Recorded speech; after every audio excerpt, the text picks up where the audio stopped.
So here we go. Scripture. This comes out of Romans 12, verses 1 and 2. Therefore, I urge you, brothers and sisters, in view of God's mercy, to offer your bodies as living sacrifices, holy and pleasing to God. This is your true and proper worship. Do not conform to the patterns of this world, but be transformed by the renewing of your mind, and then you will be able to test and approve what God's will is, his good and pleasing and perfect will.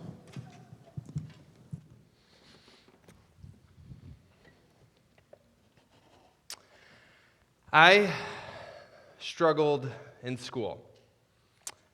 In elementary school, this was the time where they would hold you back if you didn't do well. And there was a couple of years they almost held me back, but they decided to keep me going because teachers didn't want to deal with me. This only escalated when I got to middle school and high school, where I found out I need to have my own motivation to work in school. This was a challenge because my parents were mostly indifferent to my academic performance, whether I succeeded or failed. They weren't that involved, and so it's up to a 15-year-old teenage boy to decide in an evening to not watch the NBA Finals but study for that algebra exam was a really hard tension for me at 15. All that to be said, high school was a place of discouragement for me. It was not an enjoyable season at all. I was the classic student that showed up to homeroom and finding out what the homework we were supposed to do last night, I would do that in that 15-minute block before school started. I would talk to other students about their plans, that we should go out, we should shoot some hoops or have some fun, and they said they were studying or writing essays, and I said, what is that life like? This was also a season where I discovered that you can now elect what courses you take, and so whether you choose advanced math or they called it dumb math, it was inappropriate, but that's what they said. I always chose dumb math because I could choose what I wanted to do, and that's what I would do. And then came the inevitable decision when you graduate or get to the end of high school, everyone starts asking what you're going to do after school, your guidance counselor, your teachers, and everyone, and I thought this was a silly endeavor. People talking about their careers and academic futures and what school they were going to go to. And I thought that I didn't really enjoy school very much, so the idea of now paying thousands of dollars for it didn't really make any sense for me. So I skipped that whole thing about going to post-secondary. Fast forward, several years later, one thing led to another, traveled the world a bit, and some way or another, I found myself at a theological post-secondary school. I had one goal. Faith at that point just became a new commitment to me, a recommitment, one that I was wrestling with and I wanted to understand more about. So I got on a plane from Nova Scotia and flew across the country to a small little town I never heard of called Abbotsford in British Columbia to start to understand more about what I believed. And I was there, and I was paying with my own dime, not my parents or anybody else's. It was money I hard-earned worked for, and so I was keen to pay attention. I sat in the front of the class, I put up my hand, asked lots of questions. I would stay after the class and ask the professors more questions because I had a lot of doubts and uncertainties about what this whole Christianity thing was about. And so in that reality, I quickly became friends with other students who had similar goals, older students that also desired to achieve well in their academics. And so this group of people surrounded me, and they introduced me to different theologians and things called books that I never saw before. We would go to places like coffee shops, and we would argue about different positions and talk about different papers we were writing. This peer group was a very unlikely group for me. They were the academic group.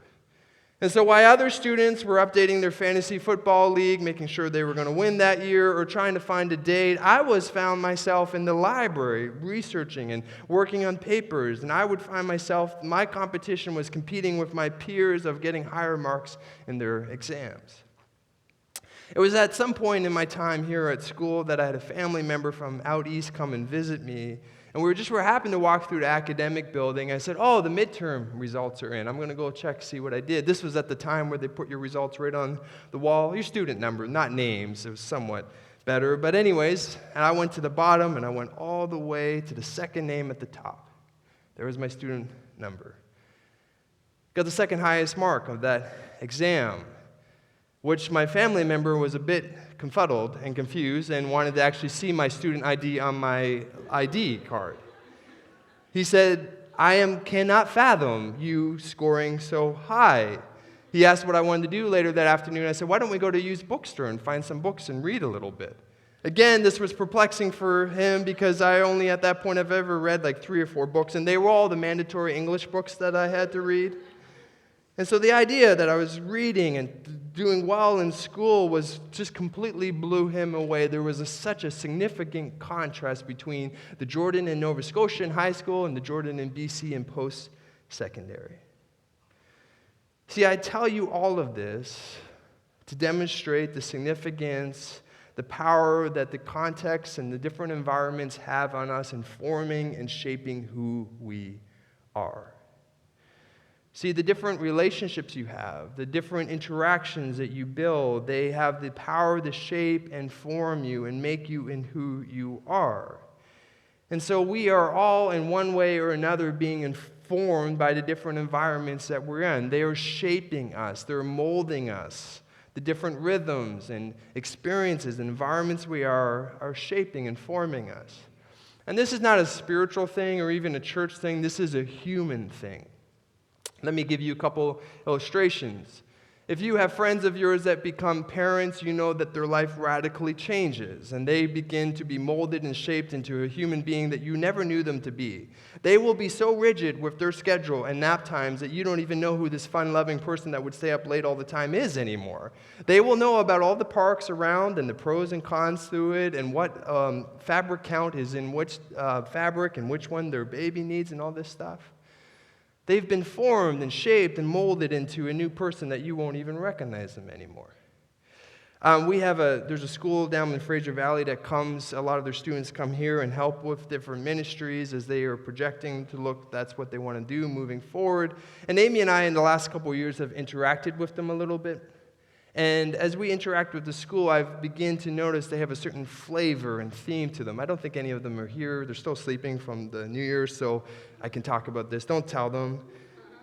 But they seem to have a way about them. Although they all come from different contexts from across Canada, they all come to this school and they have the similar language and mentalities and clothing and hobbies. And that culture of that school has formed and shaped and molded them. That environment has shaped them all into a certain way. If you do see them, tell them they're a complete individual, unique, and not like anyone else that you know. But anyways, as we start this year, 2024, my question for you is, what is shaping you? What's shaping you? What's molding you? What are you being formed into? See, we're starting a new series today where we're looking at a practice that will help us become more like the image of Jesus, a practice that it's at core of being a follower of Jesus. But before we even jump into that practice, we're taking today and pausing on that, and we're setting a foundation, unpacking the question of what is shaping you. Today's going to feel a little bit different than a normal Sunday for us and sort of where we're going, but I think it's paramount for us to have a conversation of what's shaping you before we can learn about the things that actually form and mold us. And so that's the question today that we're going to wrestle with is what is shaping you? We're going to look at it at 3 parts. Who are you becoming? How do you get there? And then a practice. Who are you becoming? How do you get there?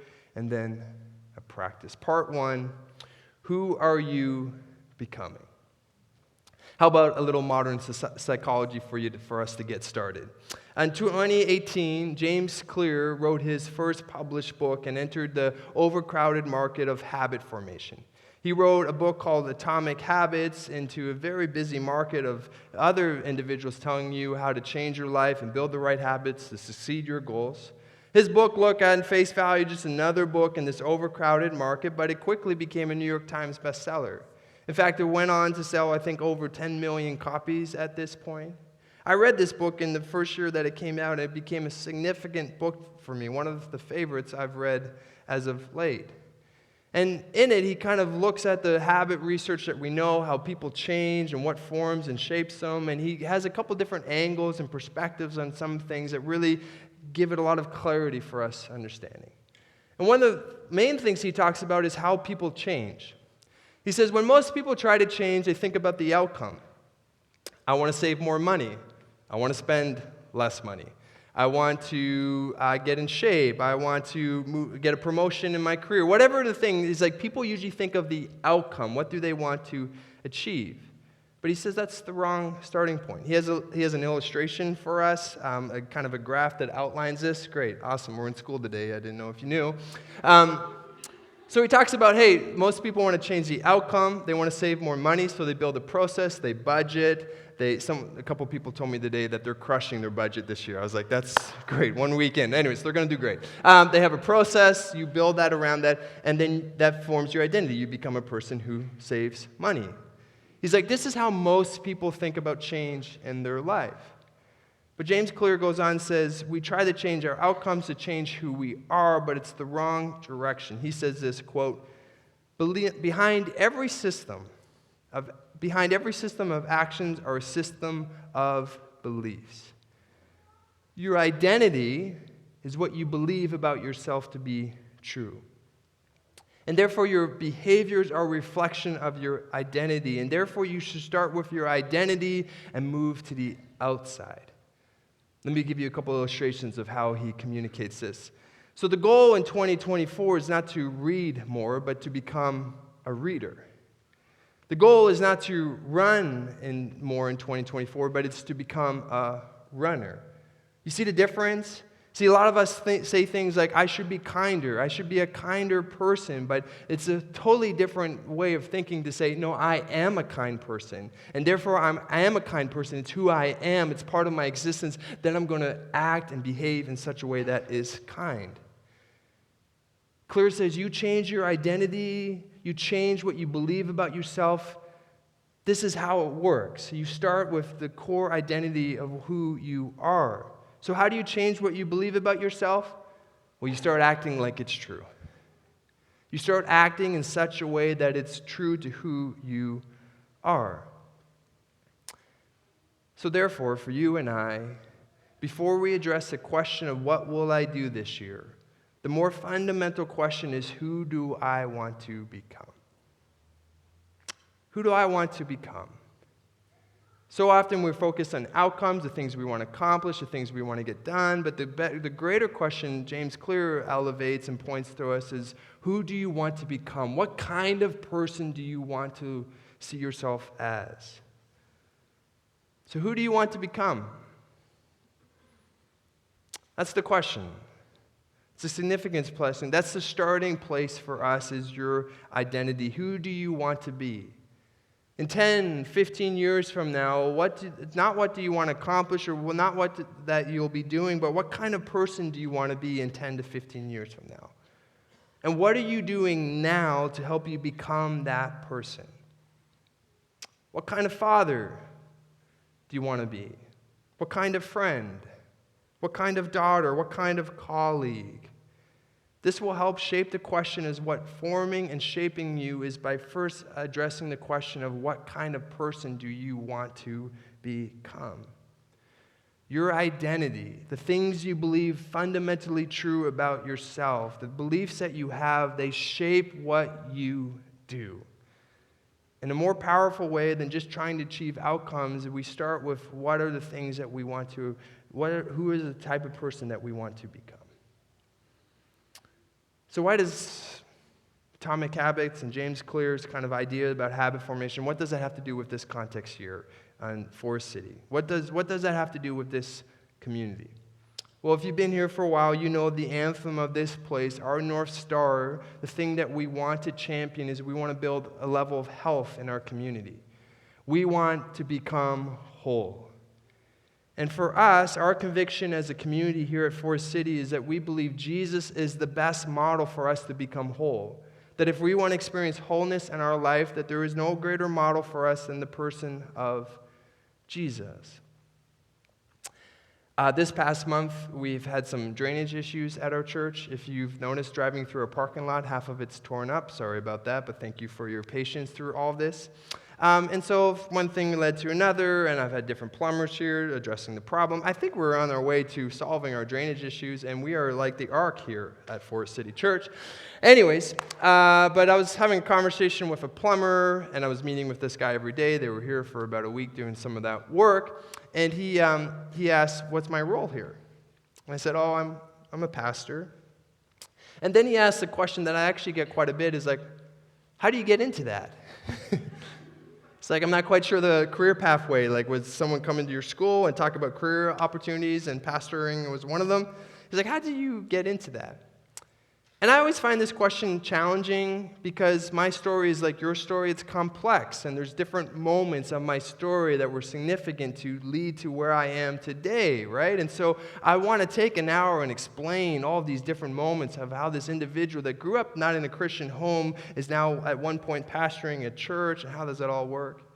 But besides knowing that he probably didn't care about my story that much and had stuff to do, I decided to simplify it. And so this is how I respond when I hear that question often. I tell individuals, there was a point in my life that I was looking for a guide, a sage, someone that I could frame my life on, my North Star, and I have not found anyone more compelling than the person of Jesus. Jesus has been, for me, the target for so many years. I have endeavored to be formed and shaped that my life would look more like him. When I pause and then when I take time and I think about what kind of father I want to be, what kind of husband, friend, pastor, colleague, or just as a person, I always find myself going back to the example of Jesus. This is what it means to be a follower of Jesus. To be a follower of Jesus is that Jesus becomes your rabbi. This would, in the ancient world, they would know this as their model, their sage, the direction for them to move forward. And this idea of being shaped and formed and molded is all prevalent throughout the New Testament. The writers talk about it over and over again. You could see that this was what they were wrestling with, is how did they take the reality of Jesus in their life, and how does that form and shape who they become?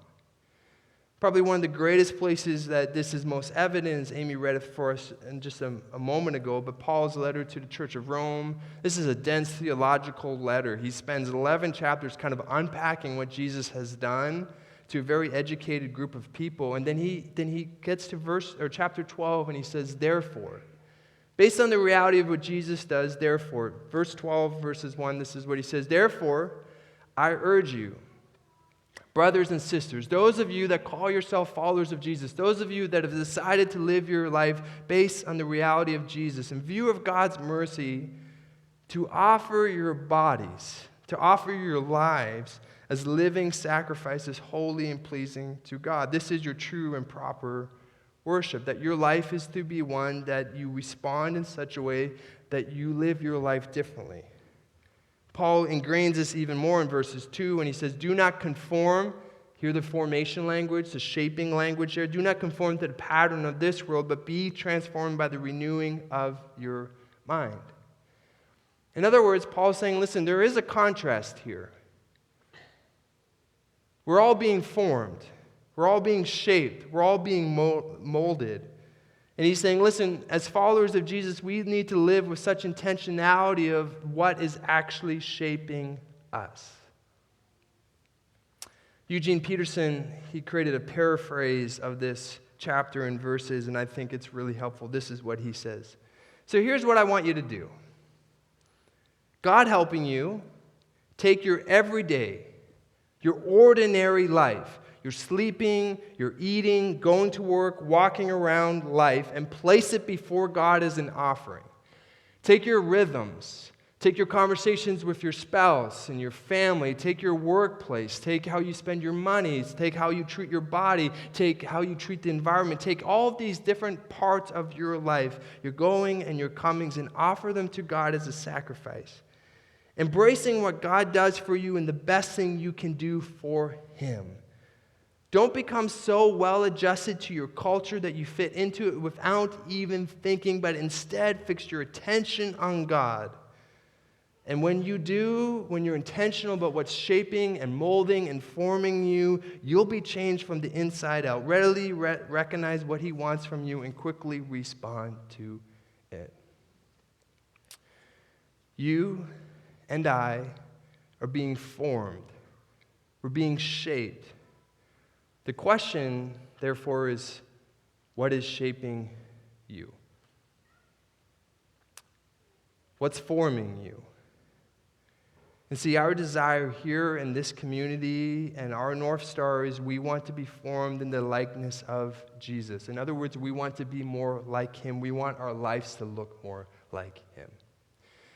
C.S. Lewis, in his great little book called Mere Christianity, if you're wrestling with faith or trying to explore Christianity, it's one of the better books you can pick up. And if you're a follower of Jesus and you've never read it, 2024 is a good year to start. This is what he says.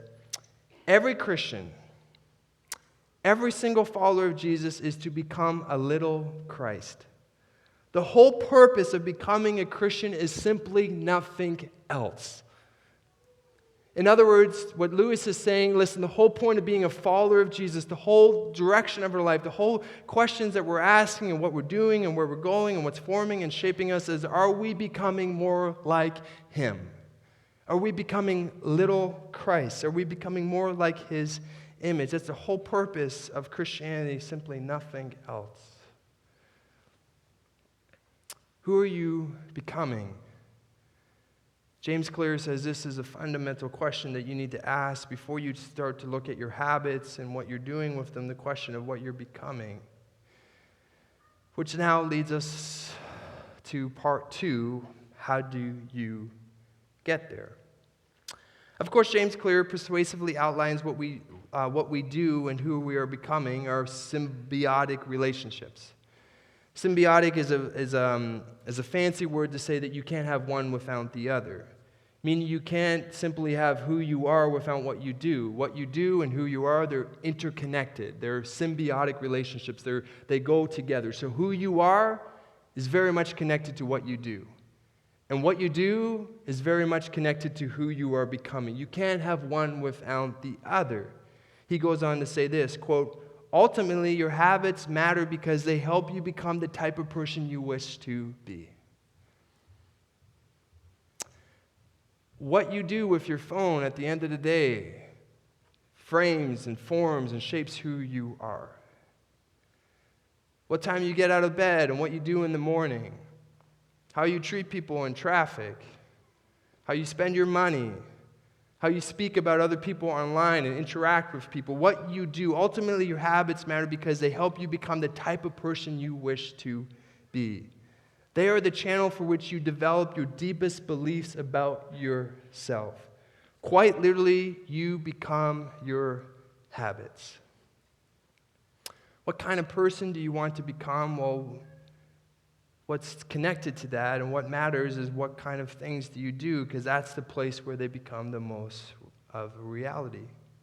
And again, in our context, Dallas Willard has said this, to have the life of Jesus had, we need to live the life he lived. If we want to become more like Jesus, if we feel like the model of Jesus is the best one for us, then we need to simply not just learn about him, not just study him, but we need to live the life that he lived. We need to live the habits and rhythms and practices that Jesus lived. To be a follower of Jesus would be simply to do the things that Jesus did.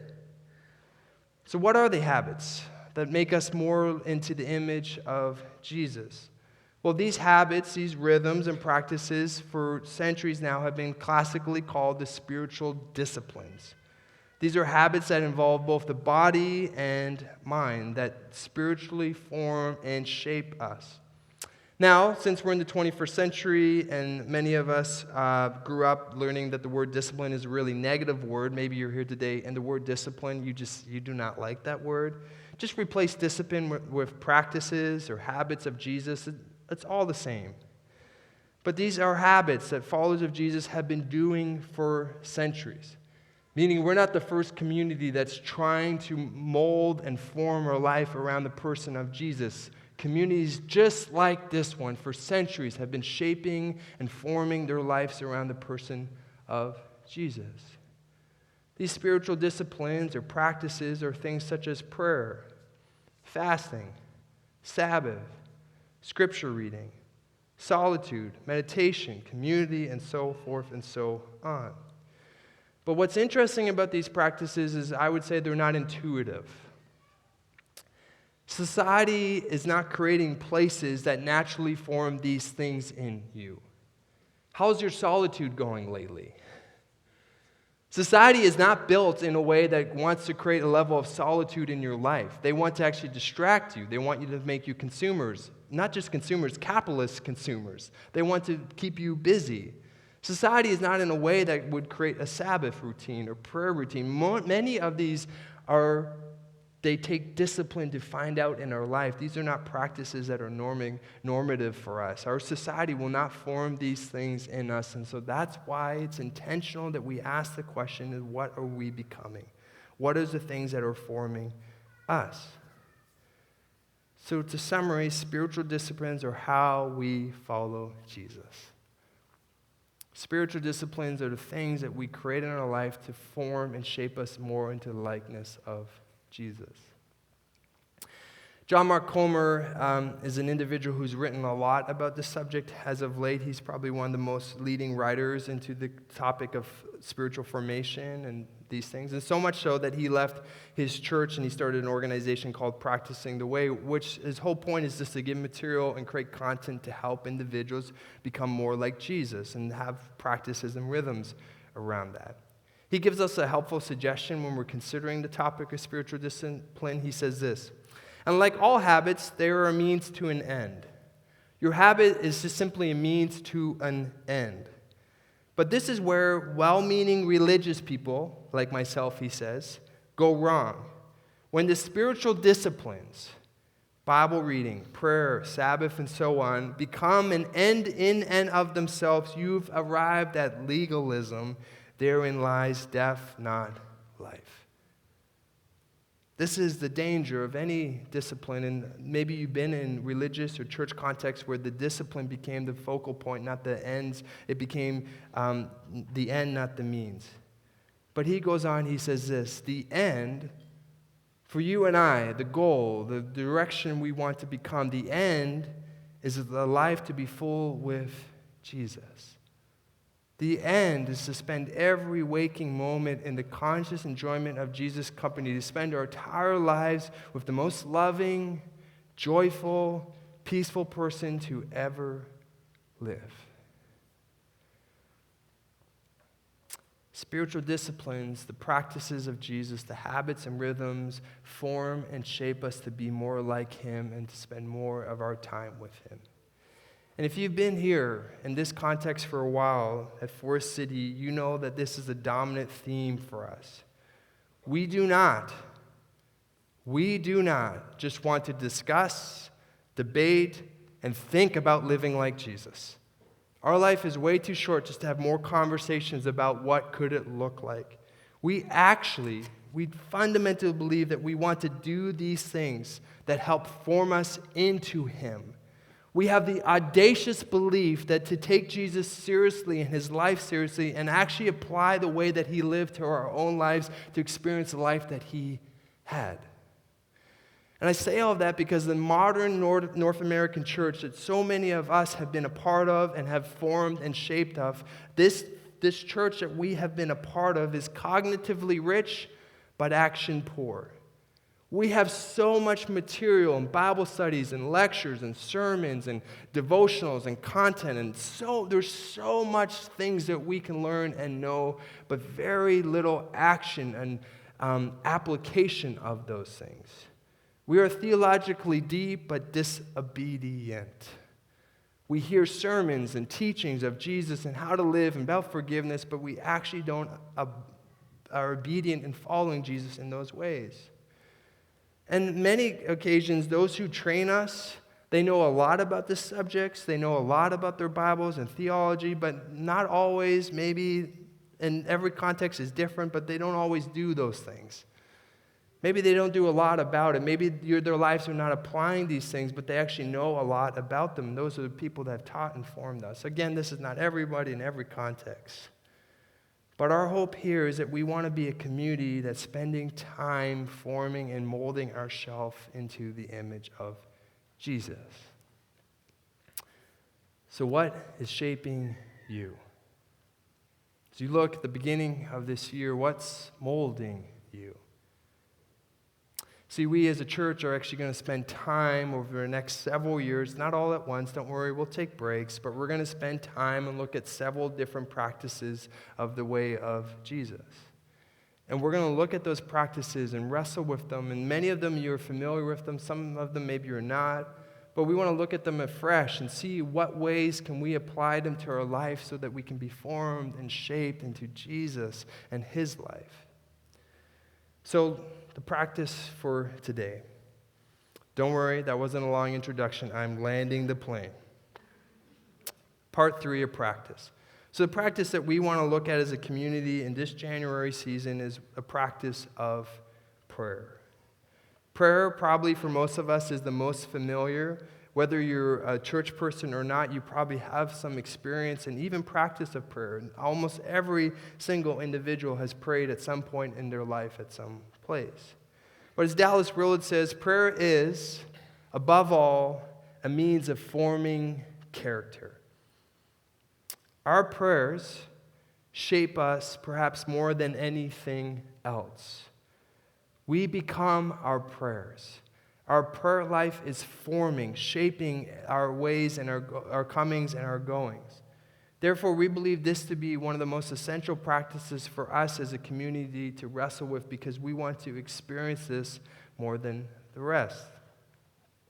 So we will be spending the next 5 weeks looking at the practice of prayer. We'll be looking at it in 4 different pictures throughout the next 4 weeks, and then we'll follow up with the 5th week with a question and response Sunday, because we know there's lots of realities. We've all experienced prayer, and there's lots of challenges with that. But this is the question I want to leave with you today. How will we look back at the end of this year and say, I look more like Christ? That sentence is a little bit messed up grammatically. Amy pointed it out, but I purposely have it that way. Because how will we? How will your life be formed and shaped this year? What practices, what rhythms, what routines will you build in your life to shape and mold it to look a certain way? And my question for you is, how will you get to the end of 2024 and look at your life and say, I have become more like Jesus this year? Because the type of person I want to be, I have not found a better model to live in that. I'm inviting the team to come back, and I want to close with a story.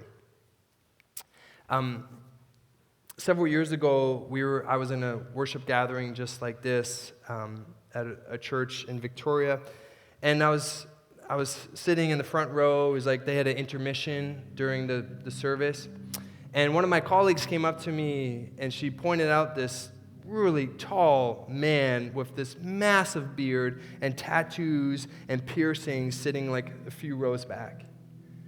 She's like, "Do you know who that is?" I'm like, "No, I've never seen him before." She's like, "I went to high school with that guy." I was like, "Oh, that's crazy." She's like, "That was the last guy I would ever think I would see in church." I was like, "Oh, okay."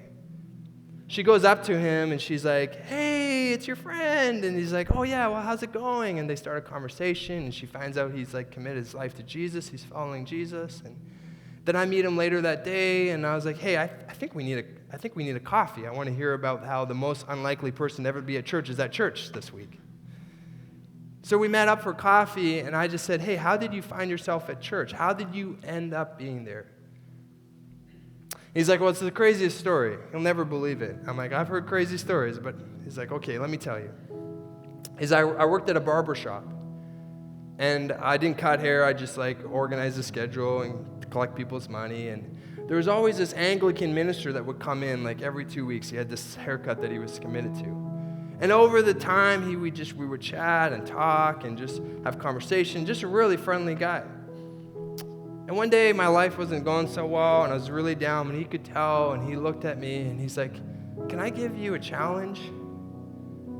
He's like, oh, at this point, I'll try anything. He's like, I dare you for 2 weeks to live your life like you're a follower of Jesus. He's like, what do you mean? He's like, I challenge you every single day for the next 2 weeks just to pray and read your Bible. He's like, I don't even have a Bible. He's like, oh, I got one. Classic minister. He's always got a Bible just ready to give him. He's telling me, he's like, this was the weirdest thing that I've ever heard, but he's like, I was just in a place that I was like willing to try anything. And he's like, and I couldn't help when I started reading those first few days, like having so much skepticism and like, is this the biggest hoax ever? This doesn't make any sense. Or every time I prayed, I'm like, this is just a waste of time. But he stuck with it. 1 day, 2 days, 3 days, 4 days. He said like the first week, really nothing happened. He just was going through the motions, but he read faithfully and prayed every day. But he's saying, but as the week turned into the second week and the days started to number, he's like, I started to experience this change. He's like, I can't comprehend it. I couldn't understand that. And he said he got to the end of the 2 weeks and he said, I was a completely different person. He's like, I don't know what I was experiencing. I don't know if it just was like in my head, but he's like, I came to the end of those 2 weeks and I begged that minister to introduce Jesus to me. It's like radically changed his life. His girlfriend at the time thought he was crazy. She didn't know what to do with this. His friends at his workplace were like, this is weird. You got super religious on us. His life got really challenging for him all of a sudden. He went on to actually work in churches for a bit and pastor in different moments. But just 2 weeks of his life that he decided to pray every day, and it formed and shaped and molded him in a way that radically changed the trajectory of his life. Now, many of us have followed Jesus for a while, and we know we've given him more than 2 weeks, and we don't always experience that radical transformation that he does.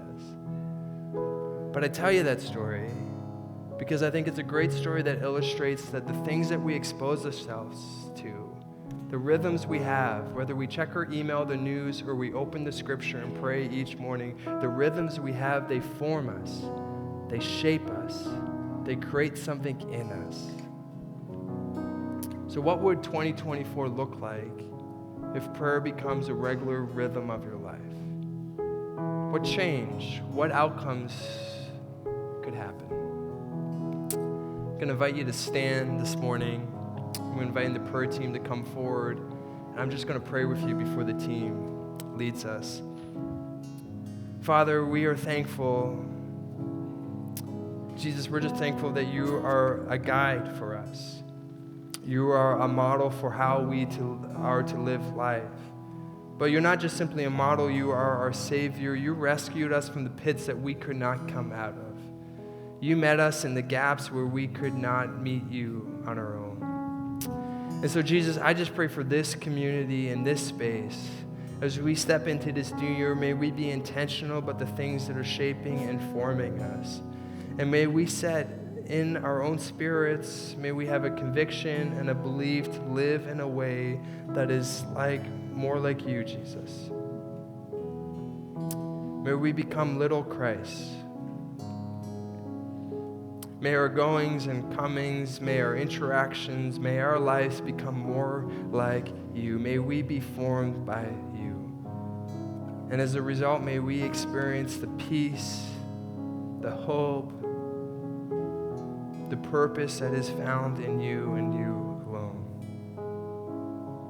Jesus, would you help us in this season? Holy Spirit, would you meet us in those gaps? We ask this in your beautiful name. Amen.